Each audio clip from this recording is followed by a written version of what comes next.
স্বাগত নিউজ 24 সংবাদে আপনাদের সাথে আছে আমি আকাশ এহসান। দেখছিলেন সংবাদ শিরোনাম। এবার জানিয়ে দিচ্ছি পুরো খবর। ডেস্টিনি কিংবা যুবকের যা সম্পদ রয়েছে তা দিয়ে গ্রাহকের 60% পর্যন্ত পাওনা মেটানো সম্ভব বলে মনে করেন বাণিজ্যমন্ত্রী। তবে ডেস্টিনি, যুবক, ইভালি কিংবা ইঅরেঞ্জের মতো কেউ যাতে গ্রাহক ঠকানো নতুন ফাঁদ তৈরি করতে না পারে সেজন্য সরকার কঠোর অবস্থানে রয়েছে বলেও জানান তিনি। রাজধানীতে এক অনুষ্ঠানে বাণিজ্যমন্ত্রী ইঙ্গিত দেন প্রয়োজনে আইন সংস্কারের। সুলতান আহমেদ জানাচ্ছেন বিস্তারিত।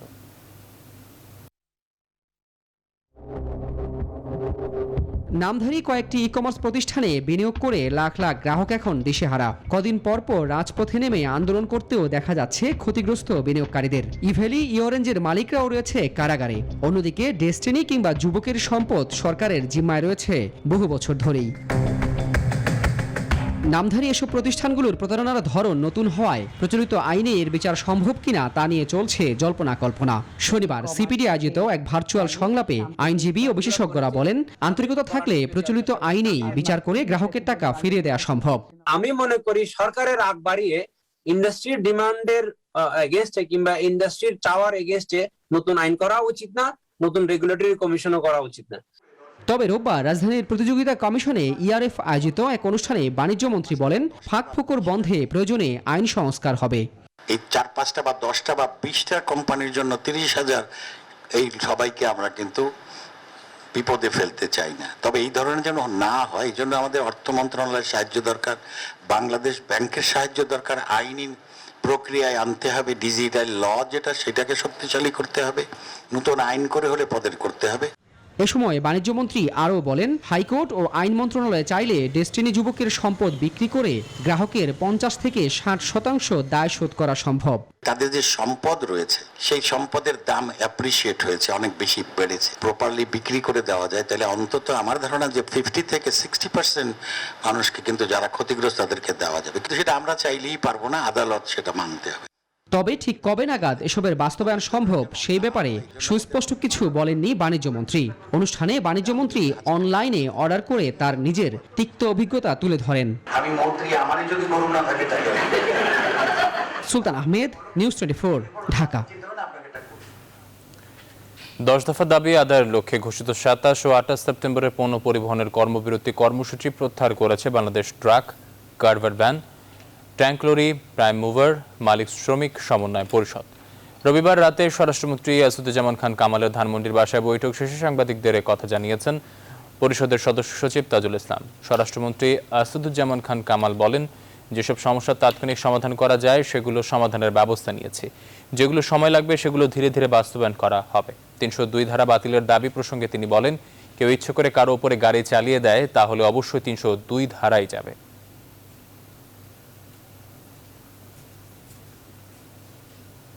দাবি দেওয়া মানিয়ে নেওয়ার স্বার্থে আমরা আমাদের কর্মসূচি প্রত্যাহার করছি এবং এখন থেকে সারা দেশের শ্রমিককে গাড়ি চালানোর জন্য আমরা অলরেডি নির্দেশ দিয়ে দিচ্ছি। মিটিয়ে ফেলা সম্ভব সেগুলি আমরা, যেটা নাকি আমাদের রুস্তম সাহেব বললেন সেটা আমরা ব্যবস্থা নিয়েছি এবং যেইগুলি একটু সময় লাগবে সেগুলোরও আমরা ধীরে ধীরে বাস্তবায়ন করব। সেগুলো আমরা তাদেরকে যথাযথভাবে আমরা বলে দিয়েছি, সেগুলোর প্রক্রিয়া সবাই একসাথেই চলবে যাতে করে তাদের এই 10 দফা দাবি গুলি বাস্তবায়ন হয়। প্রধানমন্ত্রীর জন্মদিনকে কেন্দ্র করে মহাপরিকল্পনায় সাজাচ্ছে স্বাস্থ্যসেবা বিভাগ। 28 সেপ্টেম্বর থেকে শুরু হবে দেশব্যাপী ভ্যাকসিনের বিশেষ ক্যাম্পেইন। ওই দিন টিকা পাবেন অন্তত 80 লাখ মানুষ। রোববার এক প্রেস ব্রিফিংয়ে কথা জানান স্বাস্থ্যমন্ত্রী, একই দিন থেকে হযরত শাহজালাল আন্তর্জাতিক বিমানবন্দরে চালু হবে বিদেশগামীদের করোনা পরীক্ষা। সেই সাথে কোভ্যাক্স থেকে আজ আসছে ফাইজারের আরও 25 লাখ টিকা। রিশাদ হাসান জানাচ্ছেন বিস্তারিত। দেশের বিপুল সংখ্যক জনগোষ্ঠীকে টিকার আওতায় আনতে মহাপরিকল্পনা হাতে নিয়েছে স্বাস্থ্যসেবা বিভাগ। 28 সেপ্টেম্বর প্রধানমন্ত্রী শেখ হাসিনার জন্মদিন উপলক্ষে হাতে নেওয়া হয়েছে এই কার্যক্রম। এই দিন সকাল 9টা থেকে শুরু হবে টিকা প্রয়োগের বিশেষ ক্যাম্পেইন। লক্ষ্যমাত্রা 80 লাখ মানুষকে টিকা প্রয়োগ। সারা দেশের সকল ইউনিয়ন, পৌরসভা ও সিটি কর্পোরেশনের ওয়ার্ডে দেওয়া হবে করোনা টিকা। স্বাস্থ্যমন্ত্রী জানান, অগ্রাধিকার পাবেন বৃদ্ধ, নারী ও দুর্গম এলাকার মানুষ। 40 ঊর্ধ্বে জনগোষ্ঠীকে অগ্রাধিকার দেওয়া হবে এবং ক্যাম্পেইন শুরুতে প্রথম 2 ঘন্টায় আমরা 50 ঊর্ধ্ব বয়স্ক জনগোষ্ঠীর নারী এবং শারীরিক প্রতিবন্ধীদেরকে আমরা ভ্যাকসিন দেব। স্বাস্থ্য অধিদপ্তরের অতিরিক্ত মহাপরিচালক জানান, যারা টিকা নিবন্ধন করে অপেক্ষমান আছেন তাদেরই দেয়া হবে এই টিকা। ইতিমধ্যে যারা রেজিস্ট্রেশন করে অপেক্ষা করছেন তাদেরকে SMS এর মাধ্যমে আমন্ত্রণ জানিয়ে একযোগে সারা দেশব্যাপী প্রায় 6,000 কেন্দ্র থেকে 80 লক্ষ মানুষকে টিকা দেওয়ার একটা টার্গেট নির্ধারণ করে আমরা আমাদের কর্মসূচি সাজিয়েছি। একই দিন হযরত শাহজালাল আন্তর্জাতিক বিমানবন্দরে আনুষ্ঠানিক উদ্বোধন হবে বিদেশগামী করোনা পরীক্ষার RT-PCR ল্যাব। স্বাস্থ্য অধিদপ্তর যখনই আমাদেরকে বিমানবন্দর রেডি বলে ঘোষণা দিবে এবং টোটাল কতজন যাত্রী তারা হ্যান্ডেল করতে পারবে এটা যখন জানাবে তখন আমরা এয়ারলাইন্সকে জানিয়ে দিব এবং আশা করছি 2-1 দিনের ভিতরে এই যাত্রা শুরু হয়ে যাবে। এছাড়া 27 সেপ্টেম্বর রাতে দেশে 25 লাখ ডোজ ফাইজারের টিকা আসার সুখবর দিচ্ছে স্বাস্থ্যসেবা বিভাগ। রিশাদ হাসান, নিউজ 24, ঢাকা। ডেঙ্গু প্রতিরোধে বিশ্ববিদ্যালয় খোলার আগে অবশ্যই পরিষ্কার করার পরামর্শ দিচ্ছেন বিশেষজ্ঞরা। বিশেষ করে আবাসিক হল এবং ক্যাম্পাসের ঝোপঝাড় পরিষ্কার করার আহ্বান তাদের। তবে শিক্ষক শিক্ষার্থী সহ বিশ্ববিদ্যালয়ের সংশ্লিষ্ট সবাইকে সচেতন থাকবার পরামর্শ দেন তারা। অন্তরা বিশেষের প্রতিবেদন। ডেঙ্গু জ্বরে আক্রান্ত হয়ে জগন্নাথ বিশ্ববিদ্যালয়ের শিক্ষার্থী আল আমিন লেবু গেল 9 সেপ্টেম্বর মারা যান। একই বিশ্ববিদ্যালয়ের ইতিহাস বিভাগের শিক্ষক সাইদা নাসরিন বাবলিও ডেঙ্গু জ্বরে মারা যান 7 জুলাই। 20 আগস্ট ডেঙ্গু কেড়ে নেয় ঢাকা বিশ্ববিদ্যালয়ের আরেক শিক্ষার্থীর প্রাণ। সরকারি বেসরকারি অনেক বিশ্ববিদ্যালয়ের শিক্ষার্থী ও শিক্ষক এরই মধ্যে ডেঙ্গু আক্রান্ত হয়েছেন। করোনা মহামারীর কারণে দীর্ঘ 1.5 বছর পর খুলতে যাচ্ছে দেশের বিশ্ববিদ্যালয়গুলো। বিশ্ববিদ্যালয় খোলার আগে ডেঙ্গু রোধে বিশেষ সতর্কতা অবলম্বন করার পরামর্শ সংশ্লিষ্টদের। প্রত্যেকটা হল প্রভোস্ট সাহেব এবং প্রত্যেকটা ইনস্টিটিউটের প্রত্যেকটা বিভাগের যারা দায়িত্বে আছেন তারা যদি তাদের নিজস্ব বিভাগ, নিজস্ব ইনস্টিটিউট, নিজস্ব হল এবং ক্যাম্পাসের বিভিন্ন জায়গায় যদি তারা পরিষ্কার পরিচ্ছন্ন রাখার জন্য, যেখানে পানি জমে আছে অথবা যেখানে ময়লা আবর্জনা আছে সেই জায়গাগুলো পরিষ্কার পরিচ্ছন্ন করার জন্য দায়িত্ব নেন। বাচ্চাদেরকে তোলার আগে রুমগুলোতে আমাদেরকে স্প্রে করতে হবে এবং আশেপাশে যাতে ময়লা আবর্জনা না থাকে সেই জন্য বিশ্ববিদ্যালয় এবং কলেজ প্রশাসন যারা আছেন তাদেরকে কিন্তু আবার নজর দিতে হবে। এবছর ডেন3 ভাইরাসে আক্রান্ত হচ্ছেন অধিকাংশ ডেঙ্গু রোগী। ডেঙ্গুর ভয়াবহতাও বেশি, তাই বিশ্ববিদ্যালয়ের শিক্ষার্থীদেরও সচেতন থাকার পরামর্শ চিকিৎসকদের। বিশ্ববিদ্যালয়ের ছাত্রছাত্রীরা যারা হলে বসবাস করবেন তাদের প্রতি আমাদের অনুরোধ থাকবে যে আপনারা আপনার নিজের কক্ষের আশপাশে যেন কোথাও পানি জমে না থাকে এবং অন্য বসবাসকারী যারা আছেন, বিভিন্ন সময় আমরা দেখেছি যে প্লাস্টিকের বোতল, প্লাস্টিকের কাপ, মগ, খাবারের কন্টেইনার, নানান রকমের জিনিসপত্র কিন্তু আমরা দেখেছি যে হল থেকে বিভিন্ন জায়গা থেকে ফেলে দেওয়া হয়। সেখানে বৃষ্টির পানি জমে সেখানে এডিস মশা ডিম পারবার একটি ক্ষেত্র তৈরি হয়। তো ওই জায়গাটিতে আমরা যদি একটু মনোযোগ দিই তাহলে কিন্তু এডিসের বংশ বৃদ্ধিটাকে ঠেকিয়ে দেওয়া যায়। বিশ্ব স্বাস্থ্য সংস্থার রিপোর্ট অনুযায়ী সারা বিশ্বে প্রতি বছর 10 কোটি থেকে 40 কোটি পর্যন্ত মানুষ ডেঙ্গু রোগে আক্রান্ত হন আর মারা যান 7 লাখের বেশি মানুষ। 2019 সালে দেশে ডেঙ্গু মারাত্মক আকার ধারণ করে। 2020 সালে ডেঙ্গু নিয়ন্ত্রণে ছিল। এবছর ডেঙ্গু আক্রান্তের সংখ্যা বেড়েই চলেছে। অন্তরা বিশ্বাস, নিউজ 24, ঢাকা।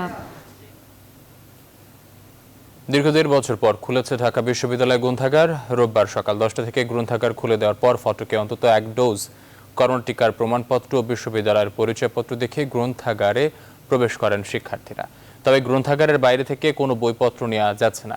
18 সেপ্টেম্বর ঢাকা বিশ্ববিদ্যালয়ের সিন্ডিকেট সভায় সিদ্ধান্ত অনুসারে অন্তত 1 ডোজ টিকা নেওয়া, প্রমাণপত্র ও বিশ্ববিদ্যালয়ের বৈধ পরিচয়পত্র থাকা সাপেক্ষে আজ থেকে স্নাতক, চতুর্থ বর্ষ, স্নাতকোত্তরের শিক্ষার্থীদের খোলা হয়।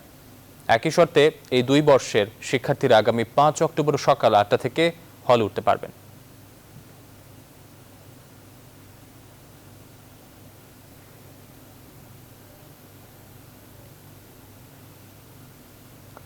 এবার করোনা আপডেট।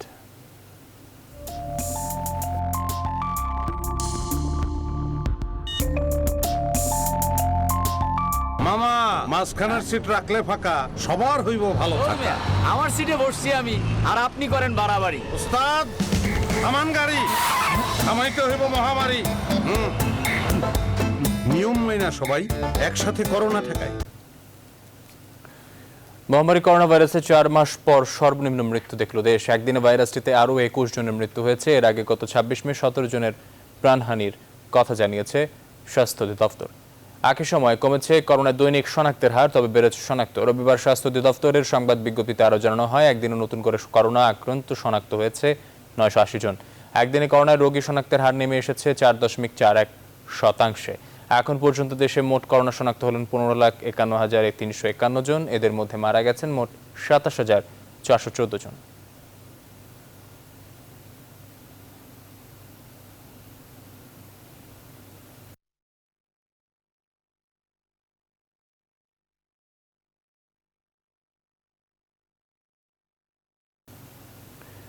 এবার অন্যান্য সংবাদ।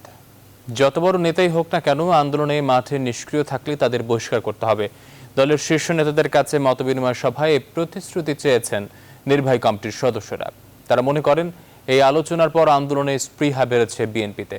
দলটির নীতি নির্ধারকরা বলছেন, দলে গণতন্ত্রের ব্যবহারিক চর্চা দৃশ্যমান হলো এই সভা দিয়ে।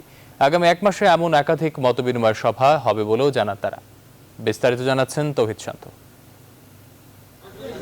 3 দিন করে 2 দফায় মোট 6 দিনের মতবিনিময় সভায় আগামী দিনের করণীয় নিয়ে আলোচনা করেছেন বিএনপি নেতারা। এই সভার আয়োজন ছিল ব্যাপক। অংশ নেন দলের স্থায়ী কমিটির সদস্য, ভাইস চেয়ারম্যান ও উপদেষ্টারা। যোগ দেন সম্পাদক মণ্ডলী, নির্বাহী কমিটির সদস্যরা। অংশ নেওয়া নির্বাহী কমিটির সদস্যরা বলছেন, অতীতে কোন নেতার আন্দোলনের সক্রিয়তা নিয়ে প্রশ্ন উঠেছিল। এ নিয়ে ভারপ্রাপ্ত চেয়ারম্যানের সঙ্গে খোলামেলা আলোচনা হয়েছে তাদের। এই আন্দোলন সংগ্রামে যারা সক্রিয় ভূমিকা পালন করবে না, তাদের ব্যাপারে দল যাতে ব্যবস্থা গ্রহণ করে এবং এই আন্দোলন সংগ্রাম সফল করা, এটা কোনো ব্যক্তির বিষয় নয়, এটি কোনো দলের বিষয় নয়। এই গুরুত্বপূর্ণ ভূমিকা যদি একজন রাজনৈতিক নেতা বা কর্মী পালন না করে, তার বিরুদ্ধে দলীয় ব্যবস্থা গ্রহণ করা উচিত। যাদেরকে সময় দেওয়ার পরে তারা ব্যর্থ, তারপরেও সময় দেওয়ার পরে ব্যর্থ, তাদেরকে আর পরীক্ষা করার মতো সময় আমাদের হাতে নাই। সুতরাং তাদের বিরুদ্ধে ডিসিশন অবশ্যই দল নেবে। এই বিষয়কে আমলে নিয়ে আগামীতে যে কোনো সংগঠনের কমিটি গঠনে গণতান্ত্রিক চর্চা নিশ্চিত করা হবে। এই সভায় এই সিদ্ধান্ত হয়, জানান স্থায়ী কমিটির এই সদস্য। তো এই যে আলোচনাগুলো উনি করছেন তৃণমূল পর্যায় থেকে শুরু করে এবং কেন্দ্রীয় কমিটির সদস্যের সাথে, এর চেয়ে বড় গণতন্ত্র একটা পার্টিতে আছে কিনা আমার জানা নেই, কারণ আমি ছোটবেলা থেকে পার্টি করে বড় হয়েছি। তো আমি তো এরকম খোলামেলা আলোচনা তো আমি দেখি নাই। তার অর্থটা কি, বিএনপিতে গণতন্ত্র আছে। আগামী 8 অক্টোবর পেশাজীবীদের নেতা এবং পেশাজীবী সংগঠনের কর্মীদের সঙ্গে আনুষ্ঠানিক মতবিনিময় সভার আগেই 27 সেপ্টেম্বর আইনজীবী এবং 29 সেপ্টেম্বর শিক্ষক, প্রকৌশলী, চিকিৎসক সহ অন্য পেশাজীবীদের সঙ্গে ঘরোয়াভাবে বৈঠক সেরে নেওয়ার প্রস্তুতি চলছে বলেও জানান নেতারা। তৌহিদ শান্ত, নিউজ 24, ঢাকা। রোহিঙ্গা ইস্যু জিয়ে রেখে সরকার বহির্বিশ্বের সহমর্মিতা কুড়াতে চায় বলে অভিযোগ করেছেন বিএনপির মহাসচিব মির্জা ফখরুল ইসলাম আলমগীর। তিনি মনে করেন, প্রধানমন্ত্রীর এই সফরে কোনো অর্জন নেই বাংলাদেশের। রোববার সকালে জাতীয়তাবাদী কৃষক দলের নতুন কমিটির সদস্যদের নিয়ে শেরেবাংলা নগরে প্রয়াত রাষ্ট্রপতি জিয়াউর রহমানের সমাধিতে শ্রদ্ধা জানান বিএনপির মহাসচিব। পরে তিনি এই অভিযোগ করেন, বলেন, এই সফরে বাংলাদেশের জন্য আন্তর্জাতিক মহল থেকে কিছুই আনতে পারেনি প্রধানমন্ত্রী। রোহিঙ্গা ইস্যুকে নিয়ে এখন পর্যন্ত প্রধানমন্ত্রী বলুন বা সরকার বলুন, তারা কোনো ইতিবাচক ভূমিকা পালন করেনি। এখন পর্যন্ত শুধু রোহিঙ্গা ইস্যু নিয়ে তারা সমস্ত দেশগুলো সফর করেনি, বিশেষ করে যারা স্টেক হোল্ডার্স আছে এই দেশগুলো, যেমন চীন, আপনার ভারত, তাদের কাছে তারা এখন পর্যন্ত দিতে পারেন। এই ইস্যুটা জিয়ে রেখে তারা একটা আন্তর্জাতিক যে সুবিধা, সেই সুবিধাগুলো গ্রহণ করার চেষ্টা করতে চায় পশ্চিমা বিশ্বে। আওয়ামী লীগের সাধারণ সম্পাদক ওবায়দুল কাদের বলেছেন, বিএনপি আবারও জ্বালাও পোড়াও করার পায়তারা করলে তার তাঁত ভাঙা জবাব দেওয়া হবে। দলের কেন্দ্রীয় কার্যালয়ে প্রধানমন্ত্রী শেখ হাসিনার জন্মদিন উপলক্ষে আয়োজিত এক আলোচনা সভায় সিনিয়র নেতারা বলেন, পেছনের দরজা দিয়ে বিএনপির ক্ষমতায় যাওয়ার স্বপ্ন পূরণ হবে না। শাহলি জয়ের রিপোর্ট। দলীয় সভাপতির জন্মদিন উপলক্ষে বঙ্গবন্ধু এভিনিউয়ে এই আলোচনা সভার আয়োজন করে আওয়ামী লীগের ত্রাণ ও সমাজ কল্যাণ উপকমিটি। সভায় দলটির কেন্দ্রীয় নেতারা বলেন, শেখ হাসিনার নেতৃত্বে বাংলাদেশ যখন দুর্বার গতিতে এগিয়ে যাচ্ছে, তখন উন্নয়নকে প্রশ্নবিদ্ধ করতে অপপ্রচার চালাচ্ছে বিএনপি। শেখ হাসিনার নেতৃত্বে এই উন্নয়ন অগ্রগতি এরা তারা সহ্য করতে পারে না। বাংলাদেশের উন্নয়ন অগ্রগতি তাদের কাছে ডাকদাহ করে।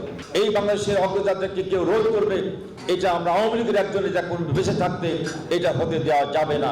সাধারণ সম্পাদক ওবায়দুল কাদের বলেন, জাতিসংঘের মতো বিশ্ব সভায় শেখ হাসিনার দূরদর্শী নেতৃত্ব বাংলাদেশকে এক ধাপ উঁচুতে নিয়ে গেছে। অন্যদিকে রাজনীতিতে আরো এক ধাপ পিছিয়ে গেছে বিএনপি। আজকে সিরিজ বৈঠক করছে, সিরিজ বৈঠক তো নয়, ষড়যন্ত্র বৈঠক। আবারও জ্বালাও পোড়াও করার ইচ্ছে বোধ হয় আপনাদের আছে। এবার যদি কোনো প্রকার সহিংসতার আশ্রয় আপনারা দেন, দেশে যদি বিশৃঙ্খলা সৃষ্টি করেন, তাহলে জনগণকে সঙ্গে দিয়ে আমরা তার ভাঙ্গা জবাব দিতে প্রস্তুত। বিএনপি জামাতের অশুভ চক্রান্তের বিরুদ্ধে দেশবাসীকে সজাগ থাকার আহ্বান জানান আওয়ামী লীগ নেতারা। শাহ আলী জয়, নিউজ 24, ঢাকা। এতদিন তথ্য বিকৃতি, বানান ভুল সহ নানা রকম অসঙ্গতি থাকলেও এবছর নবম দশম শ্রেণীর পাঠ্য বইয়ে খোদ জাতীয় সঙ্গীতকেই ভুলভাবে ছাপানো হয়েছে। জাতীয় শিক্ষাক্রম ও পাঠ্যপুস্তক বোর্ডের বিভিন্ন বইয়ে ভুল বর্ণনা দেওয়া হয়েছে বঙ্গবন্ধুর জীবন ও ইতিহাসের। এমনকি সংবিধানে এক তথ্য থাকলেও পাঠ্য বইয়ে দেওয়া হয়েছে ভিন্ন তথ্য। ফলে সংশ্লিষ্টদের যোগ্যতা নিয়ে প্রশ্ন তুলেছেন বিশেষজ্ঞরা। ভুল সংশোধনী শ্রেণীভিত্তিক জাতীয় কাউন্সিল কমিটি বা কমিশনের পরামর্শ তাতে। বিস্তারিত জানাচ্ছেন লাকমিনা জেসমিন সোমা রিপোর্টে। কয়েক বছর ধরেই বছরের প্রথম দিনে শিক্ষার্থীদের হাতে নতুন বই তুলে দিতে পারছে সরকার। তাতে একদিকে যেমন খুশি শিক্ষার্থীরা, তেমনি সরকারের প্রশংসায় অভিভাবকরাও। কিন্তু সেই অভিভাবকরাই এখন তাদের সন্তানদের জন্য ছুটছেন আদালতে। ভুলে ভরা পাঠ্য বই। চলতি শিক্ষাবর্ষের ষষ্ঠ থেকে একাদশ শ্রেণীর পাঠ্য বইয়ে ধরা পড়েছে ভুলের বহর। অভিভাবকদের অভিযোগ, 6টি শ্রেণীর 10টি পাঠ্য বইয়ে প্রায় 500রও বেশি ভুল রয়েছে। এই ভুল দিয়েই শেষ হতে চলেছে চলতি শিক্ষাবর্ষ। এমনও দেখা যায় যে একই ক্লাসের দুটো বইতে একই তথ্য দুইভাবে উপস্থাপিত হয়েছে। যে ভাষা বানানের সংকট দেখি রীতিমতো ভীত হই। তখন ভাবি, তাই স্কুল পার হলো কেমন করে এই ভাষা বানান নিয়ে, সে কলেজ কেমন করে পার হলো, ইউনিভার্সিটি কেমন করে পার হলো, বিসিএস কেমন করে পার হলো। যারা এই গ্রন্থ সম্পাদনা, রচনা বা সংকলনে আছেন, তারা ঠিক মতন দায়িত্ব পালন করছেন না, অথবা তারা যে নির্দেশ দিচ্ছেন, যে সংশোধনের কথা বলছেন, সেগুলো যথাযথভাবে অনুসৃত হচ্ছে না। জাতীয় শিক্ষাক্রম ও পাঠ্যপুস্তক বইয়ের বইগুলো সংশোধনে সুনির্দিষ্ট কমিশন গঠনের পরামর্শ দিয়েছেন বিশেষজ্ঞরা। একই সাথে মানসম্মত পাঠ্য বই নিশ্চিতে বিনিয়োগ বৃদ্ধিরও পরামর্শ তাদের। কমিটি, কমিশন যে নামেই বলি, সেগুলো করে সুনির্দিষ্ট যদি প্রমিত বানান রীতিটাকেই আমরা মান্য করি, যেটা বাংলা একাডেমি করেছে, বা যদি কোনো সংস্কারও করতে হয় সেই প্রস্তাব আসুক, করে যেটা আছে সবাইকে তা মানতে হবে। বিনিয়োগের প্রশ্ন আছে এখানে। ভালো পাঠ্যপুস্তক এবং যারা এই কাজটি করবেন তাদের উপযুক্ত যথার্থ সম্মানী প্রদানের যদি ব্যবস্থা না থাকে, তাহলে কাজের প্রতি তাদের মনোযোগ আসবে বলে আমি বিশ্বাস করি না। অযাচিত ভুল ঠেকাতে সর্বোপরি ভাষার প্রতি ভালোবাসা ও দেশপ্রেম জরুরি বলে মনে করেন বিশেষজ্ঞরা। লাকমিনা জেসমিন সোমা, নিউজ 24, ঢাকা। মুক্তিযুদ্ধ নিয়ে মাধ্যমিক ও উচ্চ মাধ্যমিক পর্যায়ের পাঠ্য বইয়ে থাকা ভুলের ব্যাখ্যা দিতে জাতীয় শিক্ষাক্রম ও পাঠ্যপুস্তক বোর্ডের চেয়ারম্যান সহ 2 জনকে তলব করেছেন হাইকোর্ট। আগামী 10 নভেম্বর তাদেরকে সশরীরে হাজির হতে বলা হয়েছে। রোববার বিচারপতি এম এ নাতুর রহিম ও বিচারপতি মোহাম্মদ মুস্তাফিজুর রহমানের হাইকোর্ট বেঞ্চ এই আদেশ দেন। শুনানিতে মুক্তিযুদ্ধের পক্ষের শক্তি ক্ষমতায় থাকার সময় পাঠ্য বইয়ে মুক্তিযুদ্ধ নিয়ে এত ভুল নিয়ে প্রশ্ন তোলেন হাইকোর্ট। এ সময় আদালত বলছেন, পাঠ্য বইয়ে এত ভুল থাকা দুর্ভাগ্যজনক। ভিকারুন্নেসা নূন স্কুল অ্যান্ড কলেজের এক শিক্ষার্থীর অভিভাবকের করা রিটের প্রাথমিক শুনানি নিয়ে আদালত রুল সহ এই আদেশ দিয়েছেন। রুলে মাধ্যমিক ও উচ্চ মাধ্যমিক পর্যায়ে পাঠ্য বইতে থাকা ভুল সংশোধনে কার্যকর পদক্ষেপ নিতে কেন নির্দেশ দেওয়া হবে না তা জানতে চেয়েছেন হাইকোর্ট।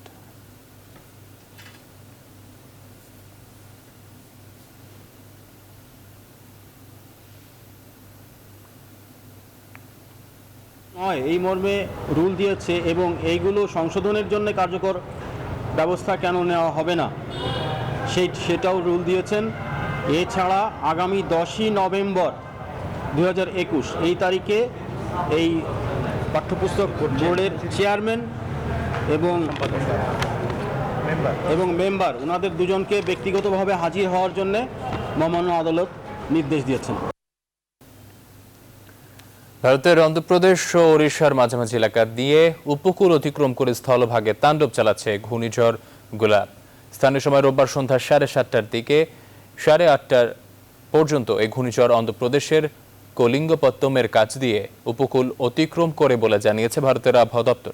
সে সময় বাতাসের একটানা সর্বোচ্চ গতিবেগ ঘন্টায় 100 কিলোমিটার।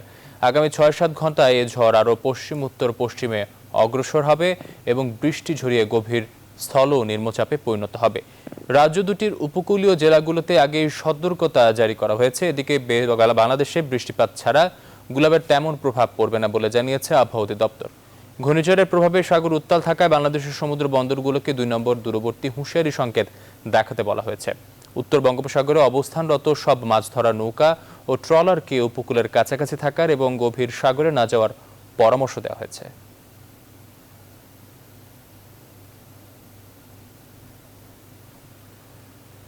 জার্মানিতে অনুষ্ঠিত হচ্ছে 20তম জাতীয় নির্বাচন। নতুন চ্যান্সেলর পেতে স্থানীয় সময় রবিবার সকাল 8টা থেকে শুরু হওয়া ভোট গ্রহণ শেষ হয় সন্ধ্যা 6টায়। 16টি অঙ্গরাজ্যে একযোগে চলে ভোট গ্রহণ। ভোটাররা 2টি করে ভোট দিয়েছেন। একটি ভোট সরাসরি প্রার্থী নির্বাচনে, অপরটি পছন্দের দলকে। দ্বিতীয় তালিকায় দলীয় সমর্থনের অনুপাতের ভিত্তিতে সংসদে অর্ধেক আসনে প্রার্থী স্থির করা হয়। দীর্ঘ 16 বছরে মার্কেল আমলের পর এই নির্বাচনের মাধ্যমে নির্বাচিত হবেন ইউরোপের শক্তিশালী দেশ জার্মানির নতুন চ্যান্সেলর। তবে কে চ্যান্সেলর হতে যাচ্ছেন তা আজই নির্ধারিত হবে না। পার্লামেন্টের নির্বাচিত প্রতিনিধিরা চ্যান্সেলর নির্বাচিত করবেন। মার্কেলের ক্রিশ্চিয়ান ডেমোক্রেটিক ইউনিয়ন CDU থেকে লড়ছেন দলটির বর্তমান chairman Armin Laschet. Social democratic party SPD থেকে চ্যান্সেলর পদে লড়ছেন জার্মানির ভাইস চ্যান্সেলর অর্থমন্ত্রী ওলাফ শালাজ। এদিকে ভোট গ্রহণ শেষে প্রকাশিত এক বুথ জরিপ থেকে হাড্ডাহাড্ডি লড়াইয়ের আভাস পাওয়া গেছে।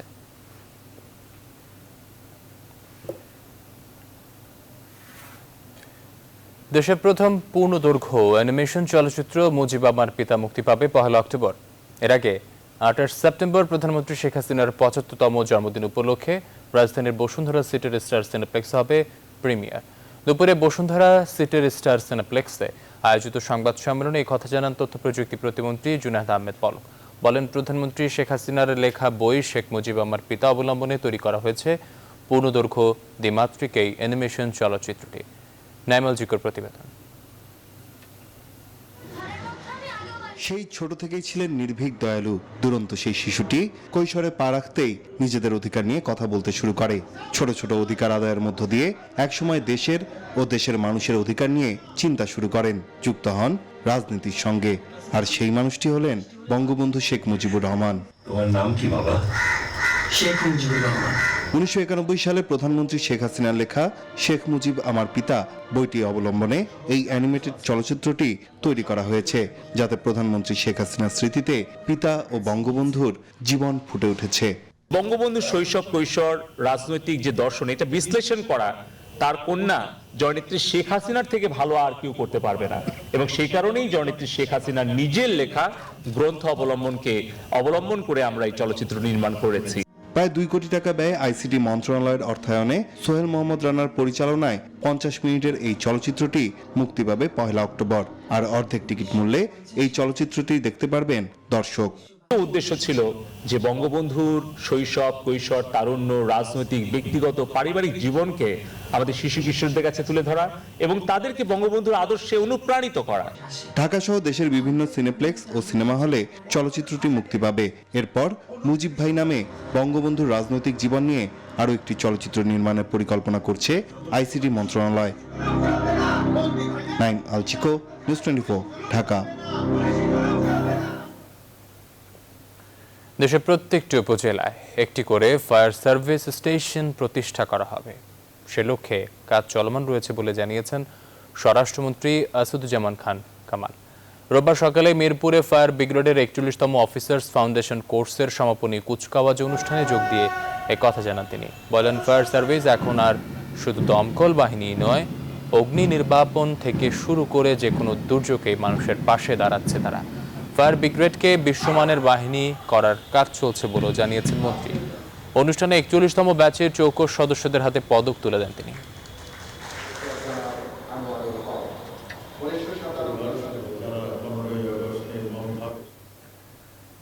সরকারি কর্মচারীদের গ্রেফতারে সরকারের পূর্ব অনুমতি নেওয়ার বিধান কেন অবৈধ ঘোষণা করা হবে না তা জানতে চেয়ে রুল জারি করেছেন হাইকোর্ট।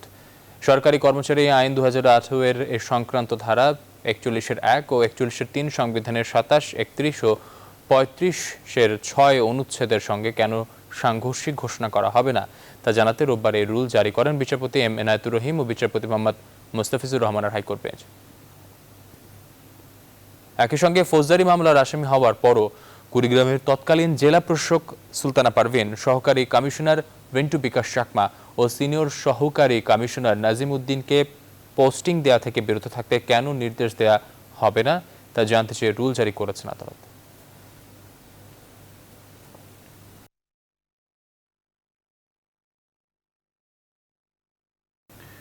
এবার দেশের বিভিন্ন স্থানে ঘটে যাওয়া ঘটনা নিয়ে টুকরো খবর।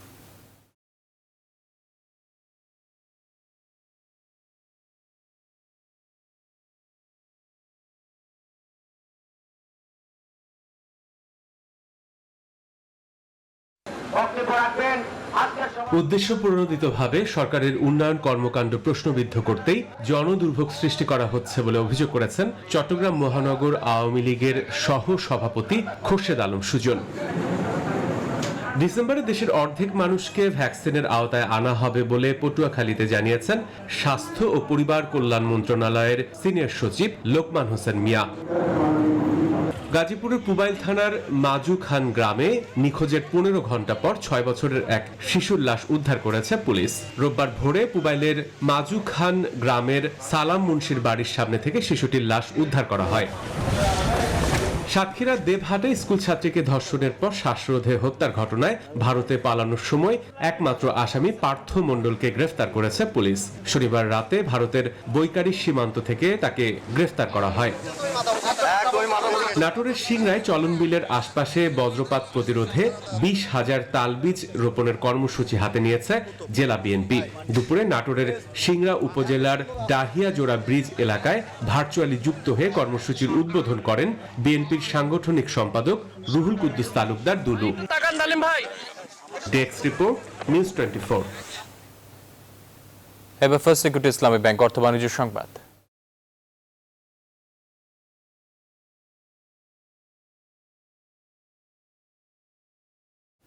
বাংলাদেশের জলসীমায় জাহাজে চুরি ও দস্যুতা বন্ধ হয়েছে বলে দাবি বাংলাদেশ কোস্টগার্ডের।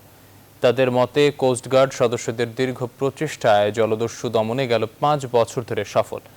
এ ধারা ধরে রাখতে নানা উদ্যোগ নিয়েছে কর্তৃপক্ষ। লিটন বাবুর ক্যামেরায় মৌ খন্দকারের 3 পর্বের ধারাবাহিকের প্রথম পর্ব আছে। বাংলাদেশের অর্থনৈতিক সমৃদ্ধির স্বর্ণধার চট্টগ্রাম বন্দর। পণ্য আমদানি রপ্তানির বেশিরভাগই হয় দেশের প্রধান এই সমুদ্র বন্দর দিয়ে। এই জন্য চট্টগ্রাম বন্দরকে নিরাপদ রাখা জরুরি। দিনরাত 24 ঘন্টা খেটে গুরুত্বপূর্ণ এই দায়িত্ব পালন করছে বাংলাদেশ কোস্টগার্ড। কয়েক বছর আগেও দেশের জলসীমায় বাণিজ্যিক জাহাজে চুরি ডাকাতির মতো অপ্রীতিকর ঘটনা ছিল নিয়মিত। জলদস্যুতা পর্যবেক্ষণকারী সংস্থা international maritime bureau IMB Chittagong বন্দরকে তখন উচ্চ ঝুঁকিপূর্ণ বন্দর হিসেবে তালিকাভুক্ত করে। বহির্বিশ্বে ক্ষুণ্ণ হয় এই বন্দরের ভাবমূর্তি। বাংলাদেশ দুর্নীতিতে যেরকম নাম্বার 1 হতো, প্যারিসের দিক থেকেও বাংলাদেশের র্যাঙ্কিং ছিল একেবারে উপরের দিকে। তখন বিদেশি জাহাজ বাংলাদেশে আসতে চাইতো না। আস্তে আস্তে করে 16 সালের পর থেকেই অবস্থার উন্নতি হয়। 2016 সালে দস্যুতা বন্ধে সাহসী অভিযানে নামে কোস্টগার্ড। তাদের অক্লান্ত প্রচেষ্টায় বন্ধ হয় চুরি ও দস্যুতা। এরপর থেকে ধীরে ধীরে বিদেশি জাহাজগুলো বাংলাদেশে আসার ক্ষেত্রে আগ্রহ বাড়তে থাকে বলে জানান চট্টগ্রাম পূর্ব জোনের জোনাল কমান্ডার। গত 9 মাসে আল্লাহর রহমতে, আল্লাহর ইশারায় আমাদের বাংলাদেশের বহির্নোঙরে কোনো প্যারিসে সংগঠিত হয়নি। তো আমরা চেষ্টা করতেছি যে এই 2021 সালে যাতে বাংলাদেশে কোনো ধরনের প্যারিসি সংগঠিত না হয়। দস্যুতা নিধনে কোস্টগার্ডের টহল টিমের সংখ্যা বাড়ানো, গোয়েন্দা নজরদারি, রাতের জলযান চলাচলে নিয়ন্ত্রণ আনা সহ বিভিন্ন ধরনের কার্যক্রম হাতে নিয়েছে কর্তৃপক্ষ। এই জন্য চট্টগ্রাম বন্দরের জলসীমাকে এখন পুরোপুরি নিরাপদ বলে মনে করছে বাংলাদেশ কোস্টগার্ড।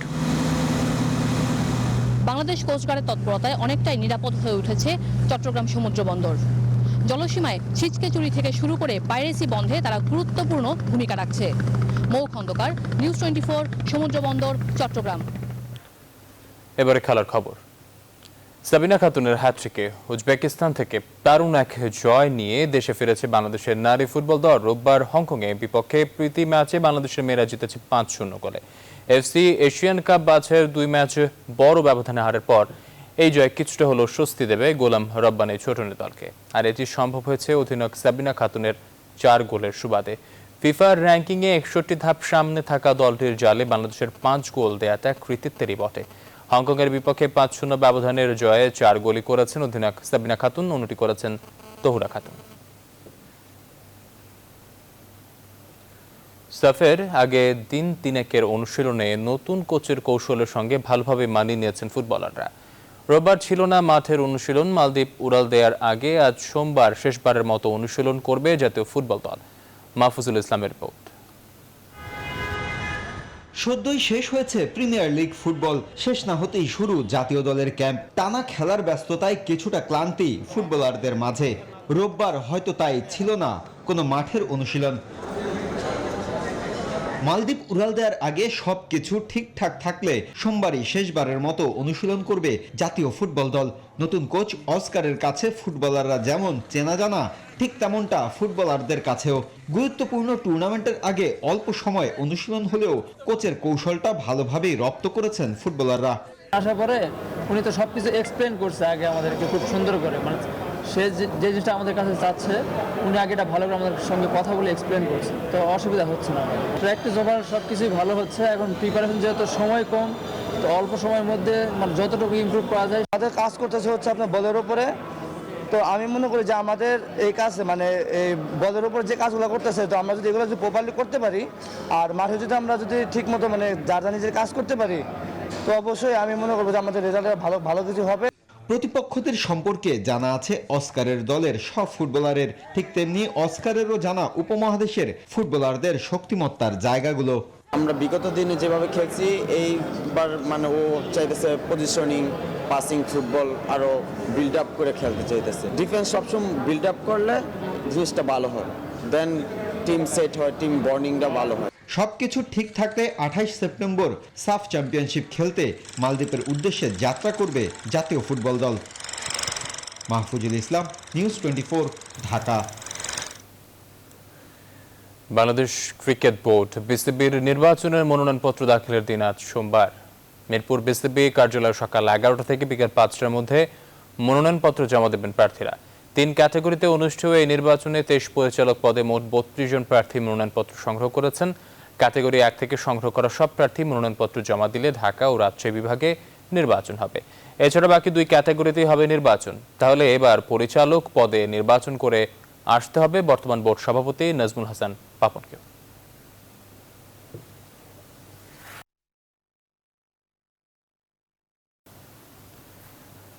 দর্শক, এখনই পর্যন্ত আরো খবর ও বিশ্লেষণ জানতে ভিজিট করুন www.news24bd.tv। ধন্যবাদ সবাইকে।